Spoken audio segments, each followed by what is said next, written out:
Placés sous le thème bilan stratégique et alignement institutionnel, les travaux du premier séminaire gouvernement-présidence de la République qui ont démarré dans la commune d'Ovendo étaient présidés par le président de la République, Brice Clotaire Oligui Nguema. En culture, nous parlerons du festival Yenga Zinga où la culture royaume Congo a vibré au rythme du chant, des danses, en passant par le théâtre, entre autres. Nous le verrons avec Ruth Mignolet-Sanzou. Ce sont les titres du journal Le Développement, juste après la transition.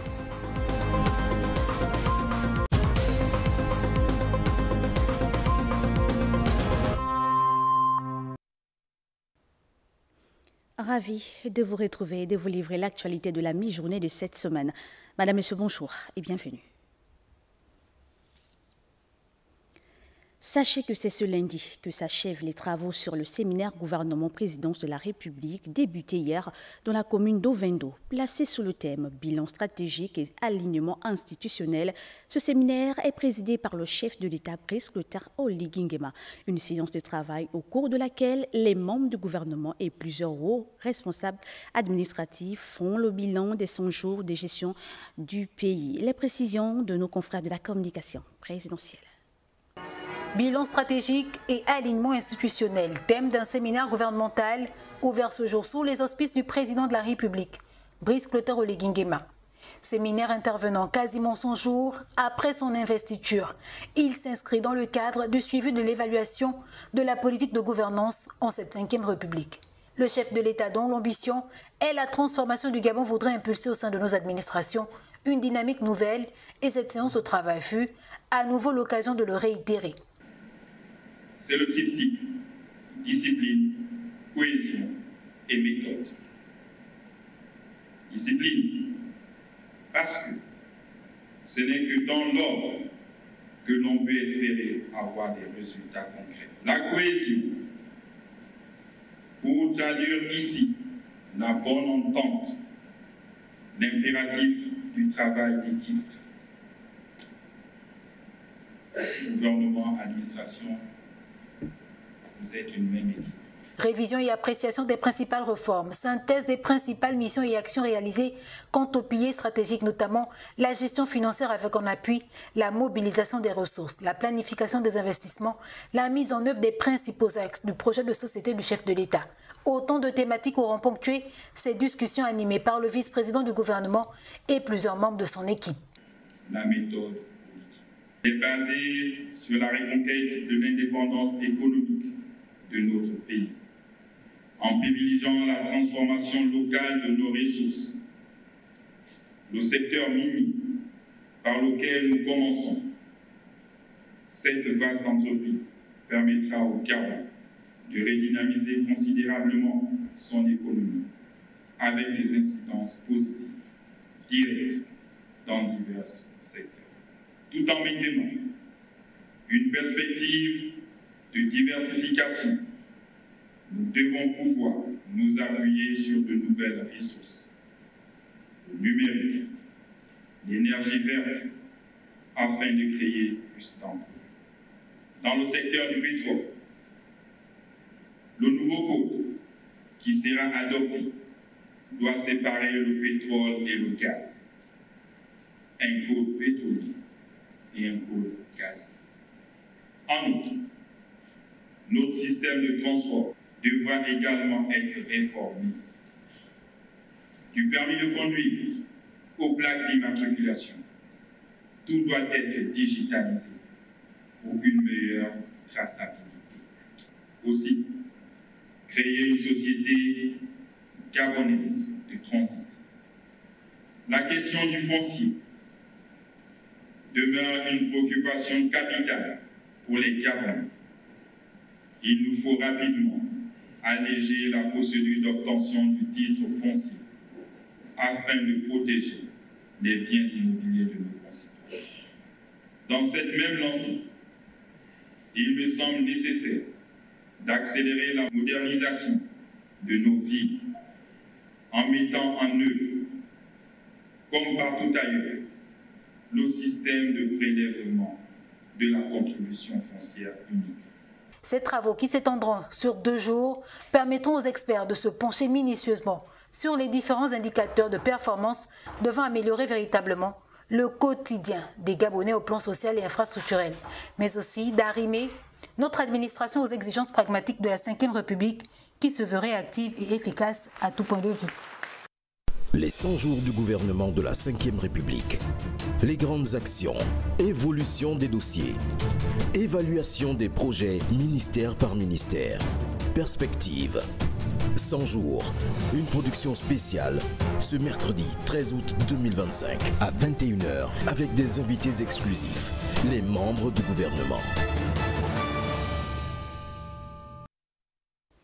Dans ce journal, on parle également de ce Grand Prix de la fierté africaine décerné à Brice Clotaire Oligui Nguema, une distinction qui récompense des défenseurs de la démocratie. Et dans le cadre de l'organisation de cette cérémonie, les observateurs internationaux de la diaspora africaine en Europe et leurs partenaires étaient face à la presse. Pour en parler, Lionel Mputsopissam et Varis Ntotum. À quelques jours de la cérémonie du Grand Prix de la fierté africaine qui vise à distinguer les défenseurs de la démocratie en Afrique, l'Organisation internationale de la diaspora africaine en Europe et ses partenaires ont annoncé le lauréat 2025. Nous, Organisation internationale de la diaspora africaine en Europe, décidons le récipiendaire de ce prix pour l'édition 2025 à l'unanimité est son Excellence, M. Brice Clotaire Oligui Nguema, président de la République gabonaise, chef de l'État, chef du gouvernement. Cette distinction honorifique attribuée au président de la République couronne les efforts d'un homme qui, au travers d'un acte salvateur, est devenu le symbole de l'espoir pour la jeunesse de la sous-région. Considérant qu'au lendemain du coup de la libération contre l'ancien régime, et pour le bien du peuple gabonais, le général Brice Clotaire Oligui Nguema s'est engagé et entrepris le retour rapide à l'ordre constitutionnel, un engagement qui a convaincu l'Union africaine, l'Union européenne, ainsi que les autres organisations pour la levée de leurs sanctions contre la République gabonaise. Engagés pour la démocratie sur le continent, ces observateurs internationaux entendent contribuer activement au respect de la démocratie en Afrique. La mairie d'Ovendo renforce son parc automobile. Elle vient de réceptionner un premier lot de véhicules neufs destinés aux services techniques et administratifs. Pour une administration municipale proche des réalités du terrain et soucieuse du bien-être de ses administrés, le délégué spécial a procédé à la remise des clés aux agents en les invitant à en faire bon usage. Chérel Bogota-Gérard Magnagna nous en parle. C'est un premier lot de 5 pick-up neufs qui marque le début du processus d'équipement progressif du parc automobile de l'hôtel de ville d'Ovendo, devenu vieillissant.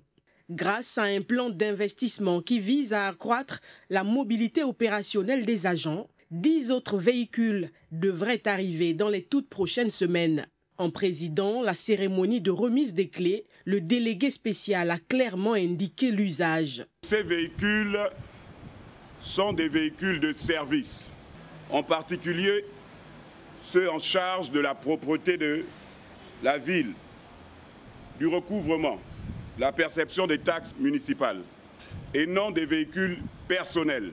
Par conséquent, ils devront être stationnés dans le parking de la mairie après les heures de service, sans exception. J'exhorte donc tous les utilisateurs à en faire un usage responsable.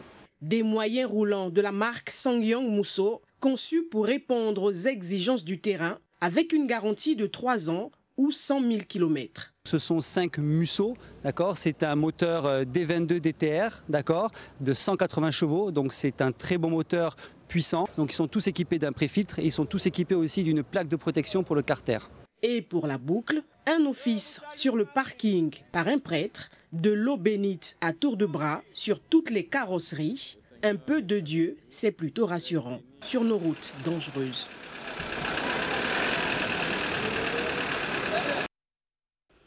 À l'intérieur du pays, les pathologies du manioc au centre d'un atelier de 24 heures qui s'est tenu à Lambaréné et qui a réuni les directeurs provinciaux et coopératives agricoles. Objectif, renforcer les capacités des acteurs du terrain sur le protocole de surveillance et de détection des maladies virales du manioc.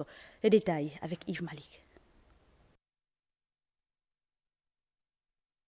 Le narratif dominant de cet atelier régional de Lambaréné, sauver le manioc, car celui-ci est menacé par des maladies, parmi lesquelles il s'agit de la mosaïque du manioc et de la sueur. Les participants venus de 6 provinces sur les 9 que compte le pays ont passé en revue les techniques d'identification précoce des symptômes, les méthodes d'échantillonnage, les procédures et les techniques clés. Il y a maintenant d'autres techniques, ce qu'on appelle les techniques biologiques, qui sont en train d'être testées. Et voilà pourquoi nous avons besoin de vous tous. Formation portée par le laboratoire WAVE et l'Institut de recherche agronomique et forestière. Elle vient apporter les solutions concrètes aux problèmes qui peuvent avoir pour conséquence l'insécurité alimentaire. Donc, dans le cadre de cet atelier, il est question pour nous de donner les outils fondamentaux aux agriculteurs, à toutes les personnes qui jouent un rôle fondamental sur les questions de lutte contre les maladies qui attaquent le manioc. Or, si nous avons la capacité de contrôler et naturellement de réduire ces maladies-là, naturellement, les productions sont en principe appelées à se faire ressentir en termes de quantité produite. Il s'agit aussi de stimuler notre pays, dont le segment agricole occupe une place de choix, à intégrer et implémenter les mécanismes innovants de la surveillance phytosanitaire. Cette formation va nous amener à bien surveiller, à essayer d'éloigner ces maladies qui dérangent la production du manioc. Encadreurs, organisateurs, agripreneurs se sont de ce pas engagés à intensifier les conclusions de ce rendez-vous utile pour le bien-être des populations. À la suite de Lambaréné, il est prévu que Franceville reçoive aussi un atelier de ce format. La religion en bonne place dans ce journal. La Convention pastorale 2025 des Assemblées des dieux du Gabon s'est achevée au temple Péniel Sibon III avec la consécration de nouveaux serviteurs de Dieu et délégués pastoraux. Pour en parler, Charles Goula, Richard Moubioua, Branly, Timba.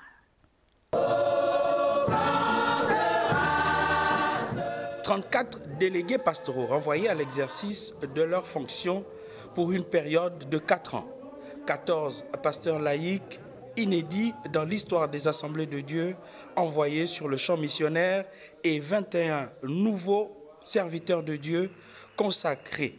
À partir des délégués pastoraux, en passant par les pasteurs laïcs et aussi en terminant avec les ministres du culte, je suis dans la joie en tant que président national d'accueillir tout ce monde.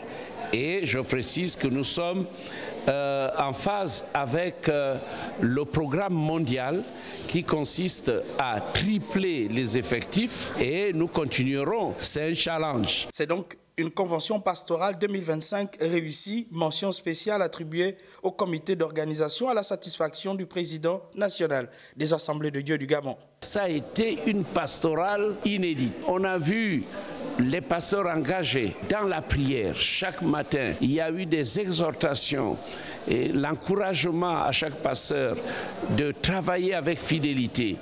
Alors, donc les pasteurs repartent complètement restaurés. Donc je bénis Dieu pour cette convention pastorale. Le rendez-vous est donc pris pour la convention nationale des Assemblées de Dieu du Gabon prévue dans le Moyen-Ogooué en 2027. Toujours en religion, l'église La Pierre Angulaire et missionnaire du Gabon a célébré son 20e anniversaire. L'événement festif empreint de solidarité et de fraternité a été ponctué par plusieurs activités, parmi lesquelles une marche de pèlerinage. Des précisions dans ce reportage de Lionel Mboutsoupissama, Évariste Ndotoumou. Entamées par une marche et une exposition vente des produits artisanaux, les festivités marquant le 20e anniversaire de l'église La Pierre Angulaire et missionnaire du Gabon aurait été couronné de succès. Parce que c'est des produits purement et simplement naturels. Si nous avons, j'ai entre mes mains l'huile de coco. Ce sont les babouches qu'on appelle sans confiance. Selon le goût du client, j'habille avec la couleur choisie par le client. C'est de la laine. Au sein de l'église, des jeunes de bas âge apprennent déjà à savoir coudre. 20 ans de marche et d'épreuves, le PMG entend poursuivre davantage la mission du Christ à travers le pays, tout en contribuant au développement de la nation par le moyen de l'Évangile. Nos missions s'effectuent à l'intérieur du pays. Nous avons à Tchibanga une église à Mavundi, une à Omoy, Mounana, à Mafungi, nous avons à Matsata et nous avons aussi à Inunu Chabola par Makongonyo. L'occasion a également permis au révérend Michel Munjimbi d'inviter le corps du Christ à l'unité. Nous devons plutôt manifester l'unité parce que Christ a dit aimez-vous les uns les autres. Exhortez-vous les uns les autres. L'église aujourd'hui a 20 ans. L'œuvre a commencé ici à Libreville en 2005. Nous ne cesserons de prier pour la nation. Qui dit la nation dit le peuple de cette nation et aussi les autorités. Partage du gâteau en signe de communion fraternelle, louanges, témoignages et prières, autant d'activités ont ponctué la célébration de cette 20e bougie pleine d'histoire dont le thème retenu est une église en croissance par l'assistance du Saint-Esprit.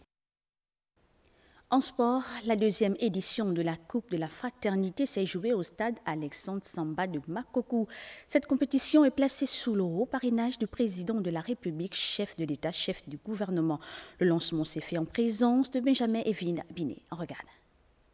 Du 8 au 13 du mois en cours, le public makoviste est appelé à vivre la passion de ce qu'il convient désormais d'appeler le plus grand rendez-vous sportif de la province. Je déclare sur l'honneur être éligible à participer à la Coupe de la Fraternité 2025. Je m'engage à respecter les règles du tournoi, l'esprit du fair play. Je vous remercie.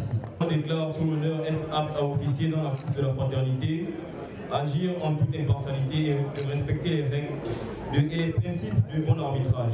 Je le jure. Pour la jeune présidente de l'association Initiative 6, hommage doit être rendu au parrain de la compétition. Permettez-moi avant toute chose d'exprimer notre gratitude la plus sincère et notre reconnaissance indéfectible à son Excellence Monsieur le Président de la République pour les signes, honneur qu'il fait à notre province, à notre association, en apportant son auguste parrainage sur cette compétition. Au-delà du sport, la cohésion sociale et l'unité des fils et filles de la province sont visées. Cette compétition, au-delà de sa dimension sportive, est un projet d'intégration, un espace d'éclosion des talents et un puissant levier pour affirmer les liens entre les filles et les fils de l'Ogoé-Vidou. En match d'ouverture, l'association sportive d'Injinga, Asie, a courbé les chines face au Racing Club de Mbolo, 1 but contre 4. Au registre des innovations pour cette deuxième édition, le titre de meilleur joueur au terme de chaque match. C'est au gymnase Le Phoenix qu'ont eu lieu les finales de handball du projet Jeunes et Talents Sportifs. Une compétition qui a vu Mongo Défi décrocher 2 médailles chez les U13 mix et les U16 féminines. Du côté des U16 masculins, c'est Sifflotant qui s'est imposé. Plus de détails avec Josina Menkamkoulou, Roméo Lembimi, Adeline Abemondo. Après une belle clôture du tournoi de football en présence des recruteurs, place au final du handball du projet Jeunes et Talents Sportifs. Avec les clubs, on continuera à travailler pour voir ce qu'il faut mettre en place pour les mobiliser un peu plus. Donc c'est déjà vacances maintenant et puis on se verra après pour les programmes. La journée démarre avec la catégorie U13 mix opposant Dynamique 30 à Manga Défi. Dans un match où les deux équipes seront coup pour coup, le réalisme offensif finit par sourire aux jeunes de Manga. 16-17. On a eu la coupe chez les plus petits, chez les cadets, chez les juniors, chez les cadets, d'accord. Maintenant, quand on perd chez les juniors, ça va pas trop mal. En deuxième heure, place aux cadets féminines, Manga Défi croise le fer avec les Amazones. Dans un duel serré où les gardiennes se mettent en évidence. Score final 5-3 pour les Oranges. Mais la réussite n'est pas totale pour Monga chez les cadets masculins. Pourtant dominateurs en première période, les Oranges voient sifflotant inverser la tendance en seconde mi-temps. Résultat 15-13 pour les Verts, qui privent Monga du triplé. Nous avons axé nos thèmes principalement sur les violences sexuelles et également les addictions à l'alcool et aux drogues.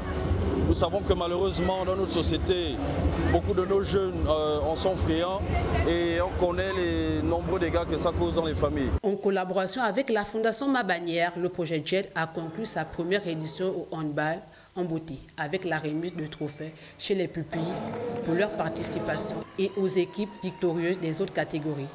Cap désormais sur la deuxième édition. Partons à présent à la rencontre d'une réflexion passionnante qui se tient au cœur de l'Afrique. Au festival Yenga Zinga, des conférences scientifiques explorent l'avenir du peuple Congo à travers son passé. Une initiative qui pourrait bien redéfinir la place de l'Afrique sur l'échiquier mondial. Ruth Mignolet-Santou et Legestan Manika nous en parlent. Ici, les idées fusent et les débats sont vifs. Le festival Yenga Zinga n'est pas qu'un simple événement culturel. C'est un véritable laboratoire d'idées. Au programme, des thématiques variées, mais toutes liées par une même ambition, construire un avenir solide pour le peuple Congo. Les scientifiques et les penseurs s'interrogent aussi sur les liens anciens et actuels entre le Gabon et le royaume du peuple Congo. Quand ils disent Dia, il s'agit du roi. Et quand on dit Congo Diantotila, parce qu'on dit seulement royaume du Congo, mais traditionnellement c'est Congo Diantotila. L'élément Dia se retrouve dans la tradition Nzebi et les Nzebi du Gabon, je veux dire, et de la République du Congo. Et c'est un élément qui renvoie à la royauté. Une manière de redécouvrir des racines communes pour mieux se projeter vers l'avenir. Des textes anciens comme celui de Dolph Dapper montrent que les Gabonais, et le mot Gabon est employé alors que c'est un texte qui date de 1670, connaissaient les courants équatoriaux. Donc ça veut dire que les premières populations africaines qui, à la faveur de la fabrication de leurs propres bateaux, sont allées en Amérique, sont bel et bien congo-gabonaises. Pas pour l'esclavage. C'est pour cela que lorsque ceux de nos frères qui se sont retrouvés là-bas en esclavage, ici c'est vrai que nous parlons de la grande figure Yenga Zinga, mais de l'autre côté il y a Benkos Bio qu'on ne cite pas toujours, qui était le grand résistant de la Colombie. En somme, Yenga Zinga, c'est le rayonnement d'une tradition qui se met au service de la science et de la politique. Un message fort qui nous rappelle que pour avancer, il faut d'abord savoir d'où l'on vient. Et au cœur de ce festival Yenga Zinga, où la culture du royaume Congo a brillé de mille feux, du chant à la danse, en passant par le théâtre, les artistes ont offert un spectacle mémorable, témoignant ainsi de la richesse et de la vitalité de leur patrimoine. On retrouve Ruth Mignolet-Santou, Legestan Manika. Les artistes du royaume Congo ont ébloui le public par leur talent.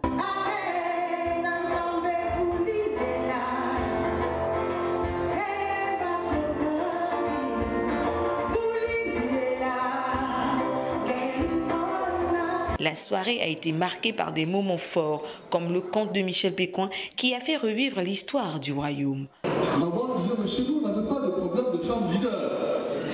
Parce que dans le royaume Congo, il y avait un rite initiatique de femmes qui formait déjà les femmes à occuper des rôles de chef. Il y avait même des reines comme Zinga, que nous connaissions tous. Elle dit, mais chez nous, dans le royaume Congo, on n'a pas de problème de maladie incurable. Chaque maladie a un remède.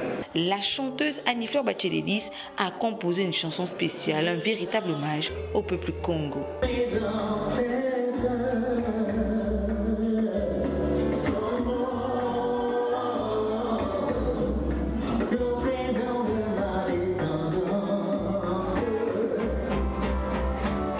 Le comédien Dominique Douma, avec sa pièce Chaka, a captivé l'audience, montrant la puissance du théâtre pour raconter des récits ancestraux. C'est bien pour toi, Chaka, de me parler de nos vécus, de ta bonne et belle fiancée, au cœur de beurre, aux paroles douces de sens. Une soirée qui restera gravée dans les mémoires et qui, on l'espère, servira de modèle pour une plus grande intégration culturelle.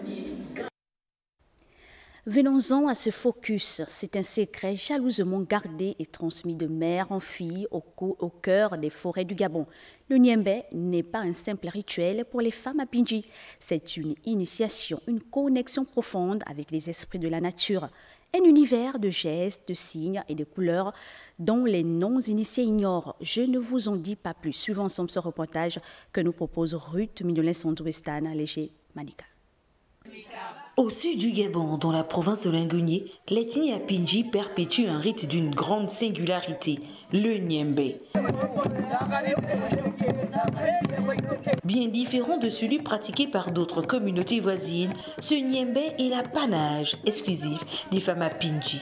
Chaque tresse, geste et couleur porte un sens caché, connu uniquement par celles qui ont franchi le cercle des initiés. Quand tu es initié, quand tu es arrivé chez nous, on peut te mettre le kaolé, parce que quand tu n'es pas arrivé là-bas, on peut te mettre les civils, mais on ne peut pas te mettre le kaolé au jour. Une femme Apinji ayant participé au Niembé d'une autre ethnie se verra jamais fermer les portes de son propre Niembé. Un principe strict qui garantit la pureté et la spécificité de la tradition. Il y a des hommes qui ont épousé des femmes Michogo et qui sont venus rester au pays Apinji. Comme les Apinji, surtout les femmes, ne font pas de mélange. Lorsque tu as été initié, même si tu as Apinji, si tu es initié au Niembé Michogo, tu restes définitivement avec toute ta descendance au Niembé Michogo. Grâce à ce rite puissant, les femmes Apinji endossent un rôle essentiel dans la protection de leur communauté. Elles sont les intermédiaires entre le monde des hommes et celui des esprits. Le Niembé chez ces dames est classé par thématique. Le Niembé de Mayaya, c'est comme les enfants sont là.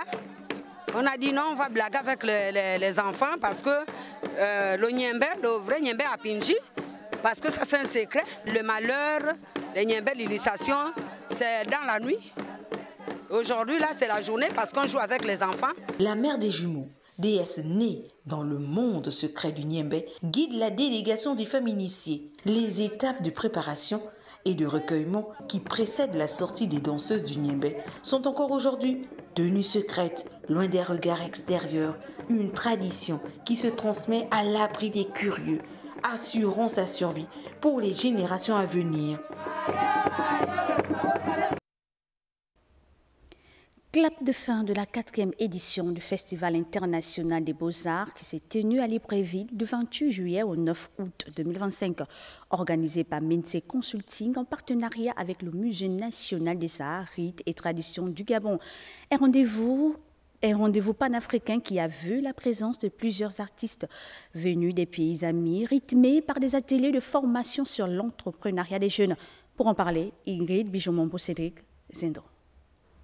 Valoriser le génie africain à travers la révélation des talents artistiques et culturels sont entre autres objectifs visés par la 4e édition du Festival international des arts qui vient de connaître son épilogue au Musée national de Libreville. Cet événement qui reste avec son mérite de pouvoir valoriser l'art et la culture, mais en même temps développer l'entrepreneuriat à travers des ateliers de formation qui ont eu lieu. Nous avons vécu des expériences nouvelles, nous avons eu des connaissances nouvelles et surtout nous marquons la particularité de Niamey, donc qui a été représenté le Niger, pour ainsi dire, à travers les artisans qui sont venus de cette ville et de ce pays en général. Le Cameroun également, le Sénégal qui a été représenté et bien d'autres pays. Plusieurs activités ont meublé cet événement, une foire internationale des produits divers, des ateliers de formation sur l'entrepreneuriat. Il y a eu des expositions grandeur nature qui ont permis à ce qu'on puisse découvrir toute la diversité culturelle africaine et gabonaise en particulier. Les autres activités comme la formation dans les ateliers de formation ou encore les jeux nous ont permis aussi de bien agrémenter le festival. Et donc, au terme de cette 4e édition, on peut se satisfaire. Pour les organisateurs, cette 4e édition a tenu toutes ses promesses malgré quelques manquements. En principe, s'il fallait parler d'objectivité, on ne dira pas que l'objectif a été atteint à 100%. Mais il n'y a pas d'échec dans une activité. Par contre, certains objectifs spécifiques qui peuvent ne pas être atteints. Et lorsqu'on a toujours la dynamique de l'innovation, ça nous permet justement de se servir des expériences en tenant compte de ce qui a marché et de ce qui n'a pas marché. Le FIBA 241 est un événement continental qui valorise le génie créateur, l'entrepreneuriat et le tourisme pour un impact économique considérable. Le rendez-vous a été pris pour la 5e édition. Dans la suite de l'actualité, les salles de réunion de la mairie de Mayumba et Chimanga ont abrité les travaux du comité consultatif de gestion locale des parcs de Mayumba et de Mukalabadoudou. Il s'est agi au cours de ce rendez-vous de mettre en place des bureaux du CCGL pour des propositions visant à améliorer les conditions d'existence des différents villages. Voyons cela avec notre correspondant Judas Biviga. C'est un rituel administratif qui incarne la volonté partagée de redonner toute sa rigueur à un organe fondamental de la gouvernance participative de ces parcs nationaux exceptionnels. Cette cérémonie vise donc à renouveler et à redynamiser le comité consultatif de gestion locale des parcs nationaux de Mayumba et de Mukalabadoudou. Une priorité stratégique dont l'objectif est de préserver notre patrimoine naturel. Le Gabon a fait de la préservation de son patrimoine naturel une priorité stratégique, traduite par la création en 2002 d'un réseau de 13 parcs nationaux couvrant environ 11% du territoire national.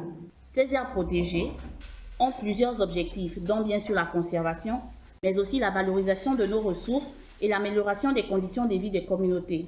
Il s'est agi au cours de ce rendez-vous de recueillir les avis et les attentes des communautés locales. Nous avons pu recueillir les projets de développement proposés par les communautés locales. Nous avons pu recueillir les activités génératrices de revenus prioritaires pour les communautés locales. Donc il faut dire que TNC, qui finance cette activité de renouvellement et de redynamisation des CCGL, nous a demandé, nous a sollicité de travailler avec les communautés pour avoir leurs avis, les attentes et des projets de développement communautaire, les activités génératrices de revenus. Les travaux qui ont été ouverts par les préfets de la Basse-Bagno et de Ndougou ont été sanctionnés par des présentations des aires protégées de Mayumba et de Mukalabadoudou. Cette photo de famille a mis fin aux travaux qui ont été riches en enseignements. Prenons la direction de la ville de Gamba, dans le département de Ndougou, où les caravaniers ont procédé à la visite du centre de la biodiversité de cette localité pour observer l'éventail de spécimens liés à la faune et la flore. Pour en parler, Arnaud Monza, Ludovic Bitégué. Nous sommes au centre de biodiversité de Smithsonian, situé dans la région de Yendi, à 12 km de Gamba, qui reçoit ce jour des caravaniers qui vont vivre une expérience immersive en découvrant la plus grande collection de spécimens conservés en Afrique centrale. Ces derniers s'imprègnent mieux de la richesse de la faune et de la flore locale. Ici, vous retrouvez toute la biodiversité, ce qui constitue notre forêt du bassin du Congo. Nous avons les grands mammifères. On a d'abord les produits dérivés de la forêt et tout ce qui constitue cette forêt. Je crois que les touristes ont été émerveillés par les produits dérivés de la forêt. Audrey, une des touristes passionnée d'aventure, mesure l'importance de ce qu'elle écoute et découvre dans ce centre qui abrite plus de 110 000 exemplaires comme spécimens. Oui, moi ce que j'ai bien aimé, c'était voir les différentes essences d'arbres et aussi avoir une cartographie plus complète de tous les animaux qu'on peut trouver au Gabon. Parce que pour l'instant, on observe, mais je ne connais pas forcément les noms. Donc là, d'avoir un peu des précisions au niveau des animaux, c'est agréable. Le centre joue un rôle crucial dans la préservation du patrimoine national du Gabon. Au lendemain de cette visite, les caravaniers vont emprunter la lagune de Ndougou, direction Sété-Kama, à plus d'1 heure de navigation. Amandine, la reine d'Empire, l'artiste musicienne gabonaise, vient d'officialiser la sortie de son nouveau clip vidéo intitulé Mamanti. Entendez les choses de la terre. La chanteuse évoque la complexité des relations humaines et les faits des sociétés. Les détails avec Lionel Koutsopisama et Gérard Magnagna. Autour de son staff et son équipe managériale, l'artiste Amandine, la reine d'Empire, a présenté son nouveau clip intitulé « Maman Thier », qui signifie les choses de la terre en langue obamba.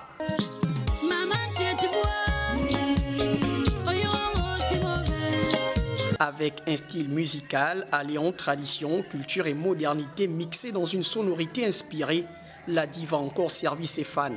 Le nouveau son, vraiment, j'invite tout le monde à aller l'écouter. C'est quelque chose de très spécial. Ça parle de la vie quotidienne en fait.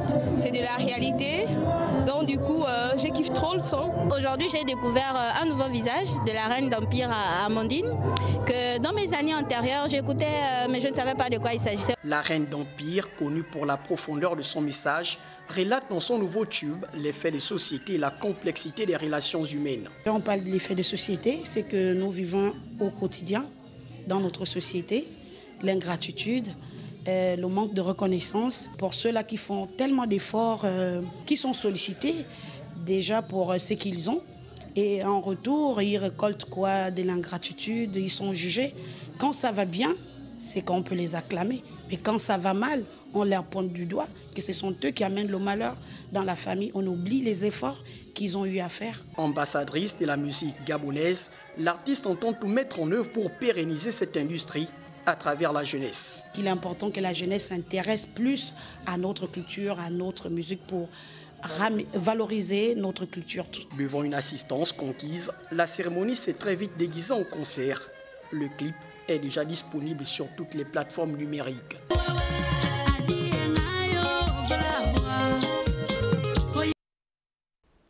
Et pour la boucle de ce 13h, le journal en langue, initié par la Direction générale du Gabon Première, a reçu l'approbation des autorités, en tête desquelles le ministre de la Jeunesse, des Sports et du Rayonnement culturel au cours de la cérémonie du drapeau. Notre rédaction revient sur cette actualité avec Fernand Zanvé Ulrich Mboutou Bié. Mimbana Matang Malol, le journal en langue du Gabon, captive plus d'un.